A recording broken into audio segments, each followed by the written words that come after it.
Sean Salisbury, our good buddy, former NFL quarterback and morning host of the Sean Salisbury Show on Sports Talk 790 in Houston.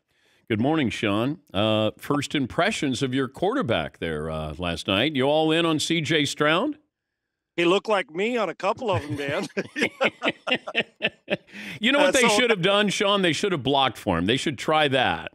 That'll help. That will help, especially for a guy who's probably not going to lead the league in rushing from the quarterback position. Dan, and this is going to sound odd when I say this, but in a first preseason game when you're getting four throws, and it's like with your great jump shot, four jumpers, you're not getting into rhythm, right? Mm-hmm. And Dan, when you see a guy swim on top that's smooth, but underneath their feet are paddling, that's what happens. Even though it's a preseason game, things move faster. You saw in high school, you get away with staring it down. In college, get away. On the interception, the longer you hang in the pocket in zone and your eyes go to the receiver, they're just driving on it. And so he played right into their hands. I love the fact that we have to go back now and fix that. Because if he forces it and it gets in there, guess what he's thinking? Ooh, I can make that throw. And then in September, it's a whole different ballgame because linebackers can outrun running backs, and these guys will do that. So I thought there was a few things to like. They do not have any depth on the offensive line, Dan. They've got to stay healthy and get Titus Howard back, but that will be paramount for them. But he's really good in the pocket. You saw him escape one time. They're going to live with him delivering the ball on time. Great lesson of vision and getting through your progressions. And it's going to be like that for a minute, Dan. It's a brutal position to play, and the expectations are high. But also, you have somebody that they're going – I mean, you drafted him. You want him to play right away. But is he ready to play right away? Davis Mills is a better quarterback than C.J. Stroud right now. Is that fair to say? 100%. Dan, I went into this. I get asked this question about – and Davis is – and he should be further along, even though they're both in a new offense. You just see things a little – the picture becomes a little clearer, right? Because you understand the timing of it that Davis Mills went through 2 years ago in camp when he was a rookie. Here, for me, it's this. I get asked, well, when do you know the rookie should be starting in a game? They're never ready. The question is how quickly do they go and can handle the failure and successes that go with sustaining good play for 17 games.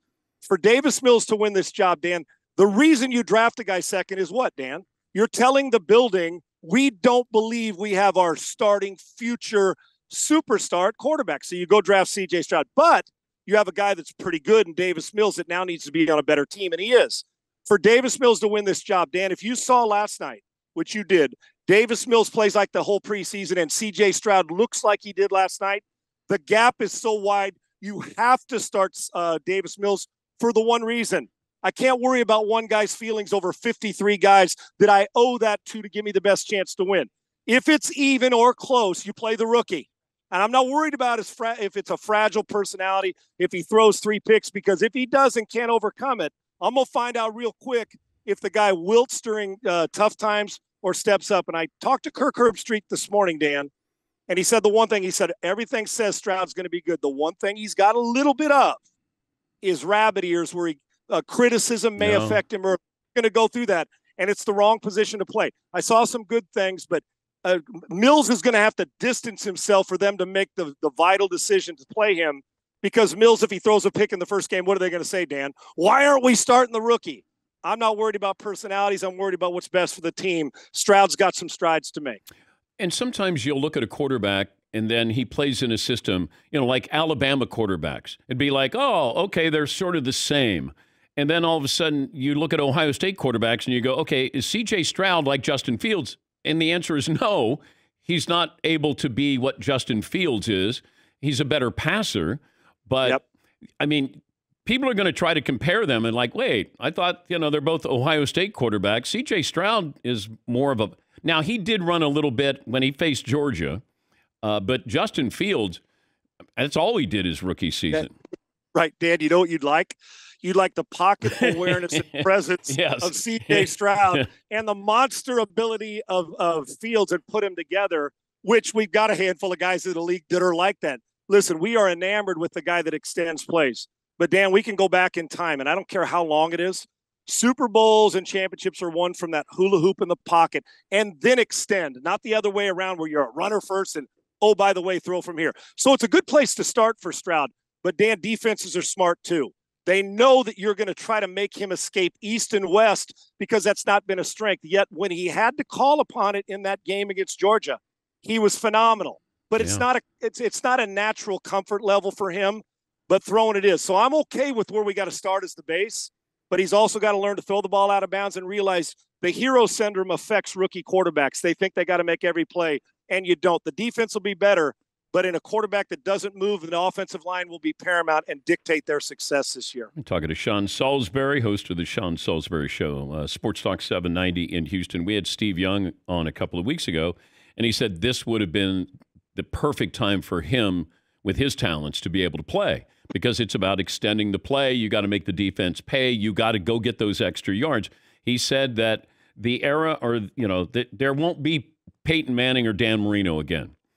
But he meant that that's just purely a pocket quarterback. Obviously, there won't be another Peyton or Dan Marino, but he's talking about the guy who how many pocket passers like Jared Goff, Kirk Cousins, Ryan Tannehill?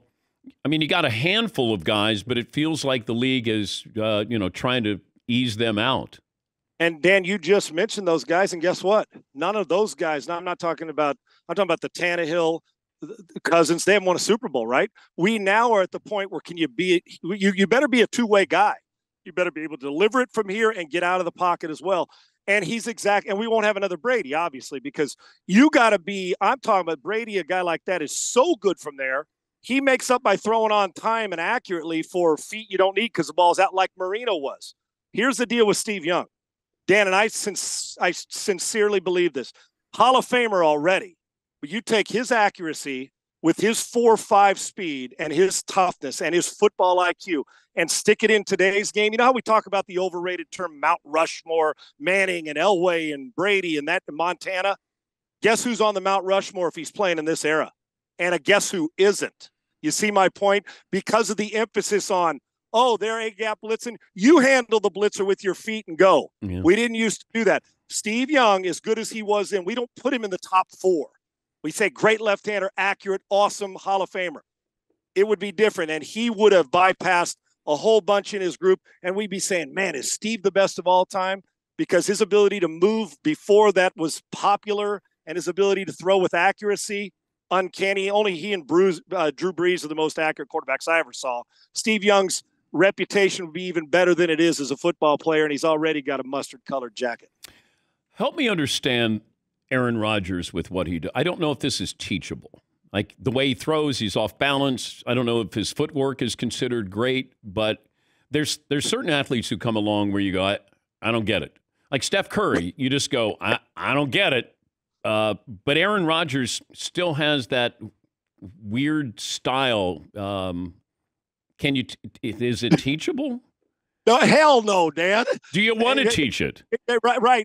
Well, if you do, you better have a good supply of body bags because you're going to be burying a lot of people along the way. Listen, some guys come along. I think about the last 2 Green Bay quarterbacks, Dan, and as a guy who teaches quarterbacks, guess what I'm not showing them? The mechanics of Rodgers and Favre. But guess what I'm telling them? Be like that guy and be like that guy if you can. I'm not teaching Mahomes some of the around the back stuff either. But, Dan, it's amazing because you look at Aaron Rodgers, he'll short arm it sometimes with that little quick release. The only thing I'm saying from them is mechanics. Go watch how quick the ball comes out when he makes a decision from like a slingshot. When you pull back, bam, it's through the throwing zone. And with Favre, hey, see how he's got guts to throw it in tight windows? Go and be durable. Take that. The rest of it, shut your eyes when we're teaching mechanics. Jumping off 2 feet, throwing sidearm. But, Dan, the common thing is, they both understood what coverage is trying to do. And with Rodgers, and Dan, think how he changed. He used to be a high ball guy with Tedford, dropped it, and kind of let him free flow. They took the gloves and the governor off him and said, just go be a football player.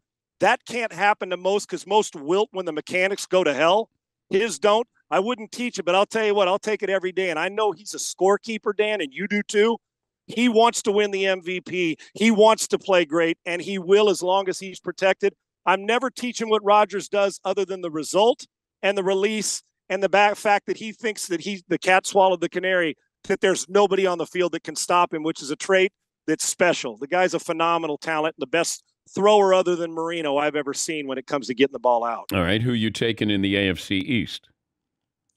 I'm taking. I think it's a brutal division. I'm still taking Buffalo because I think all around they're better. The gap is closed. I got 3 teams from the AFC East making the playoffs. The Patriots are the one that gets left out.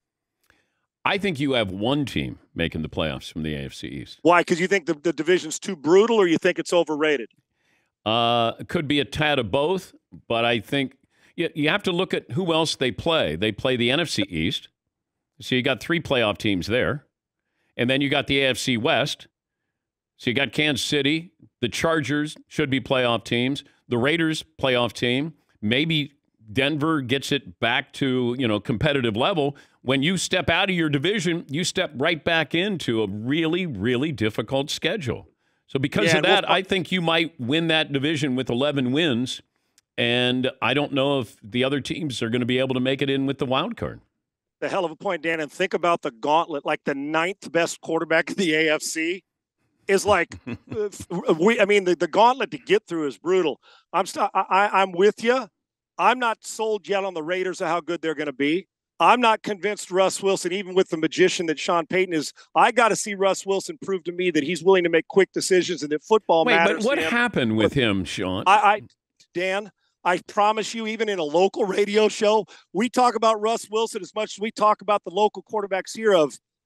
Dan, I watched him, and it was like I was seeing a different guy, 180 degrees different. And one coach can't change a star that quickly.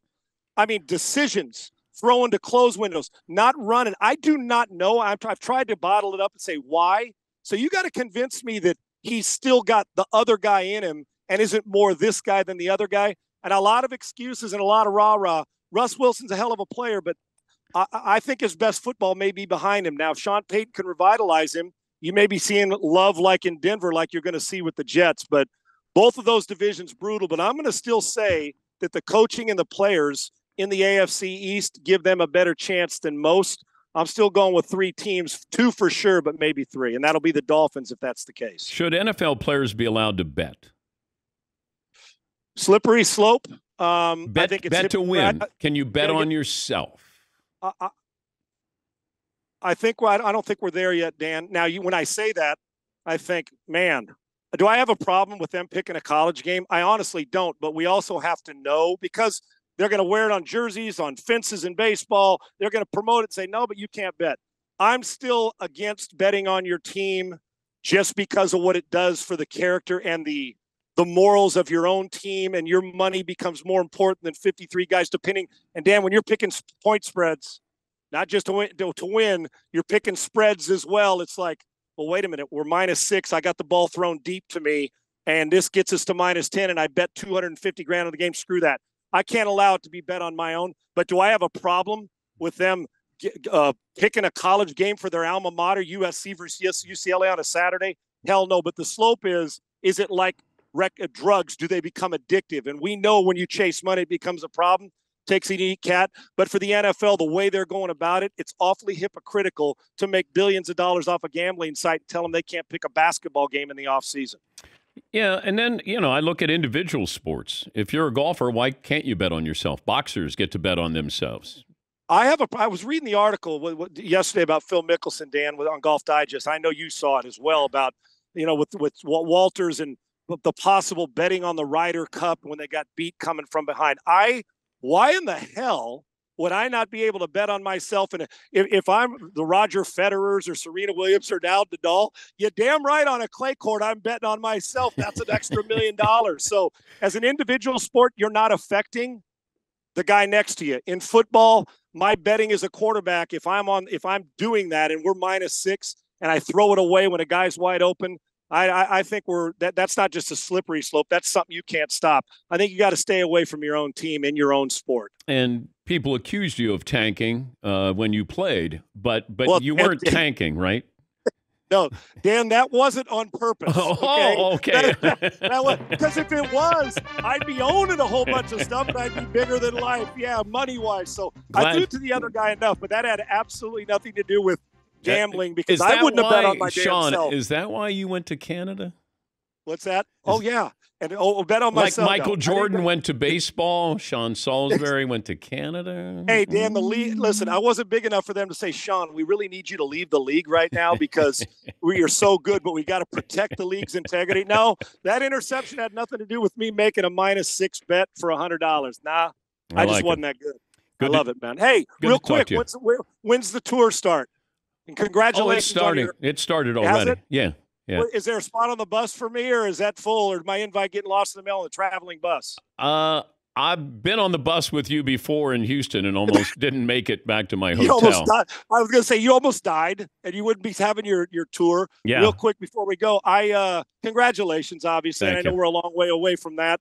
You've made a huge indentation on this industry and on me, but I appreciate your friendship and that bus ride. I got a gift for you. I'll give it to you later. It's probably just a picture of me right there in the cam. I'm just going to get you a picture of me. Wait, I thought I was getting your CFL jersey that you promised us years ago. And it's only CFL. You don't want a Vikings jersey. And are you going to turn it around where it says Salisbury facing the camera? Yes. Blue or white? Blue. You want the one worn in the game. You want the blue one, right? Yeah, I want the one where you won the CFL. Where I looked like I was a player for yes. once. Yeah, I can do that. And look, if you want to loan it to me, you can. Hey, only if you'll wear it when you go to bed at night. This is well, I do have a bathrobe that says "Daddy" on it, so I thought you were going to say again, Sean. Yeah. Have a great weekend. Good to talk to you. I love you, brother. Thank you. Appreciate it. Sean Salisbury, host of the Sean Salisbury Show.